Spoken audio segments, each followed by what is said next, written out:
Bismillahirrahmanirrahim.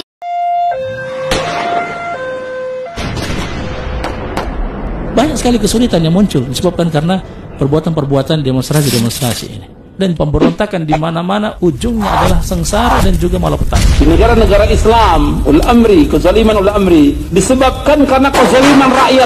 Allah berfirman dalam surah Al-An'am, demikian kami jadikan penguasa-penguasa orang yang zalim disebabkan kezaliman sebagian dari mereka dengan apa yang mereka usahakan. Wahai orang-orang yang beriman, taati Allah, taati Rasul dan ulil amri di antara kalian. Akan tetapi apabila ia menjadi pemimpin dan tentunya dengan cara yang tidak sesuai syariat, tetap Rasulullah mengatakan, wa in ta'ammaru alaikum abdun habasyai, walaupun kalian dipimpin oleh hamba sahaya Ethiopia. Afdalul jihad kalimatu adlin inda sultanin jair.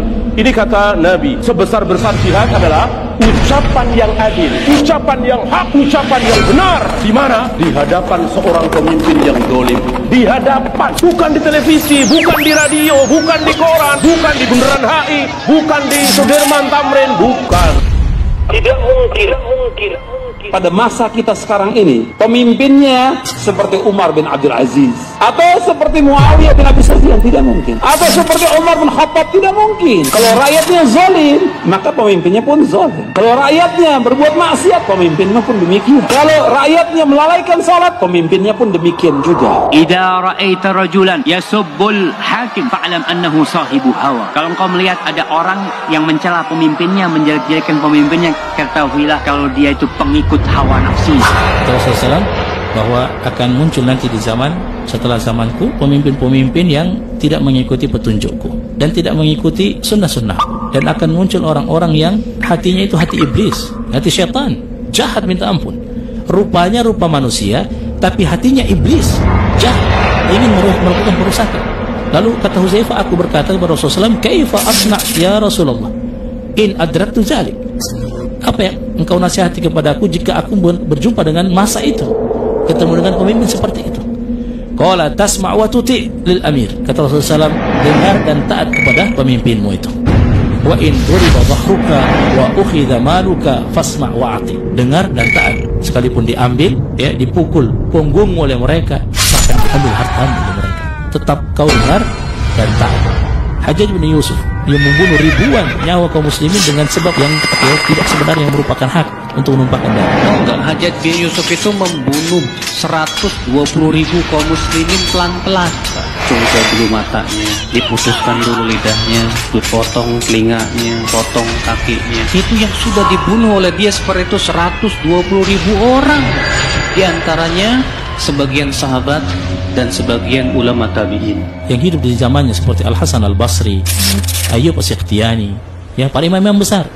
Ketika mereka ditanya terkait masalah Al-Hajjaj bin Yusuf, ya, bahkan sebagian sahabat juga termasuk yang mendapatkan zamannya seperti Abdullah bin Abbas, ya, dan juga yang lainnya, ketika mereka itu ditanya tentang Hajjaj bin Yusuf, semuanya mengatakan jangan mencelanya. Mencelanya dilarang, apalagi melakukan perlawanan. Dan tanyakan kepada dia, apa setiap kali engkau mencela pemimpinmu kau dapat pahala? Kalau dapat pahala kita cela, nggak dapat pahala. Pertanyaan kedua, kalau kau doakan pemimpinmu kau dapat pahala nggak? Dapat, masya Allah. Oke, pertanyaan yang selanjutnya, kalau kau cela pemimpinmu berubah nggak? Nggak berubah. Kalau kau doakan pemimpinmu, bisa nggak Allah merubah pemimpinmu? Bisa.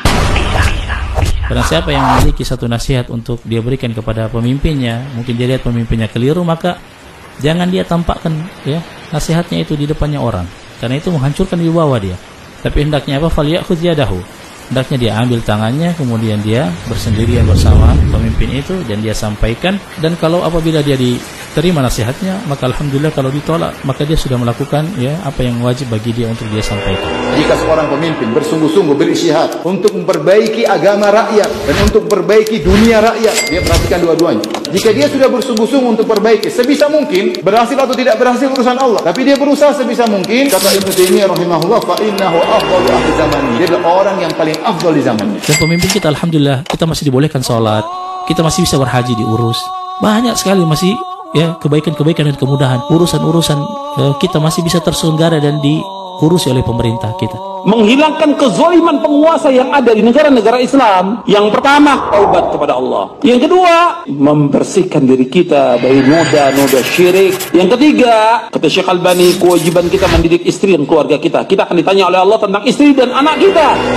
Kita umat Islam tidak akan ditanya oleh Allah siapa pemimpin kita, tapi kita akan ditanya bagaimana kamu mengurus istri dan anak kamu. Sebab Nabi bersabda, setiap kamu adalah pemimpin dan setiap kamu akan ditanya tentang pimpinannya.